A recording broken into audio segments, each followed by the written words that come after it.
छत नहीं रहती, दहलीज नहीं रहती और ये दीवारों दर नहीं रहता। अगर घर में बुजुर्ग ना हो तो वो घर घर नहीं रहता। हेलो दोस्तों, नमस्कार।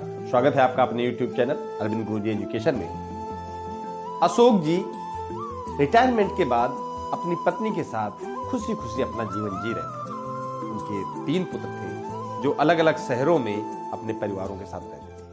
लेकिन सभी बेटों ने एक नियम बना रखा था कि दीपावली की छुट्टी में वो अपने परिवार के साथ अपने माता पिता के पास आ जाते थे और एक हफ्ता कैसे मस्ती में बीत जाता था किसी को पता नहीं चला करता। लेकिन ये खुशी को पता नहीं किसकी नजर लग गई। एक दिन अशोक जी की पत्नी को हार्ट अटैक आया और सारी खुशियां उनकी बिखर गई। जब बच्चों ने यह दुखद समाचार सुना तो वो भागे भागे आए। पूरा दिन क्रियाकर्म करने के बाद जब शाम को सब लोग परिवार के एक साथ बैठे तो बड़ी बहू ने अशोक जी से कहा, बाबूजी अब आप भी मेरे साथ चलिए, क्योंकि अब आप यहां अकेले कैसे रहेंगे। अशोक जी ने बड़ी बहू को जवाब दिया, नहीं बहू, हमें यहीं रहने दो, हमें यहां पर अपनापन लगता है और मैं बच्चों के परिवार में कैसे। और ये कहते कहते वो ठिठक गए।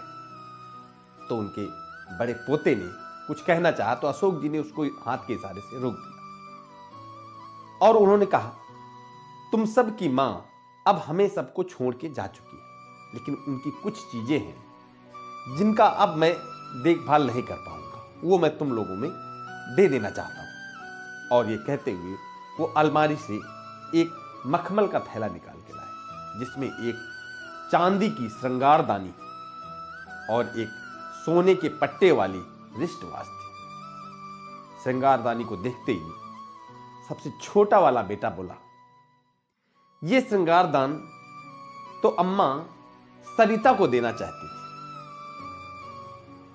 अब अशोक जी धीरे से बोले, मैं अपनी सारी संपत्ति तुम लोगों में बराबर बराबर बांट चुका हूं, लेकिन अब तुम्हारी मां की ये 2 चीजें 3 लोगों में कैसे बांटूं। तब तक मंझला बेटा धीरे से बोला संकोच में, ये रिस्ट वॉच तो अम्मा रीना को देना चाहती थी। अशोक जी अब भी असमंजस में थे, क्योंकि बड़ी बहू अभी भी शांत थी। अशोक जी की असमंजस की स्थिति को देखकर बड़ी बहू ने कहा, पिताजी आप मेरे विषय में ही सोच रहे हैं ना।